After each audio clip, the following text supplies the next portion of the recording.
काल हुआ करता था, उस ब्रिटिश शासन काल में हमारी जाति को अछूत मानने का काम किया था।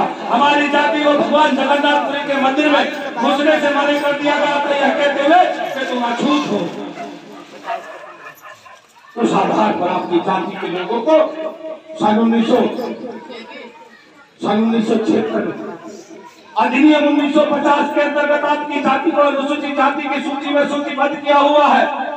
दिल्ली का कहा, दिल्ली का मल्लाह अनुसूचित जाति में आता है, उत्तर प्रदेश का मल्लाह अनुसूचित जाति में आता है। आप मुझे बताइए क्यों नहीं आ रहा? हमसे वोट से अधिकार नहीं मांगते। जिस तरीके से हमें सरकार ने हमसे बहस करी, देश के सर्वोच्च पंचायत में हमारे साथ बहस हुई, उन्होंने हमसे कहा था कि आप राजा वंशज हैं, आप महाराजा निषाद राज के वंशज हैं, आप लोगों को हक अधिकार नहीं है, आपकी कश्यप जाति को हक अधिकार नहीं है। हमने पूछा कि जाति ब्राह्मण होती है, उस ब्राह्मण जाति के कितने पर्यायवाची नाम होते हैं? कौशिक भी होता है, दीक्षित भी होता है, पांडे जी भी होते हैं, चौबे जी भी होते हैं, दुबे जी भी होते हैं, दीक्षित भी होते हैं। उसी प्रकार मेरी इस मल्लाह जाति का, मेरी इस कहार जाति के उपनाम और उपनाम के टाइटल होते हैं, क्योंकि हम कहीं भाटी लिखते हैं और कहीं हम कश्यप लिखते हैं, कहीं हम कहार लिखते हैं, लेकिन मूल से जाति हमारी कहार धीवर कहलाती है।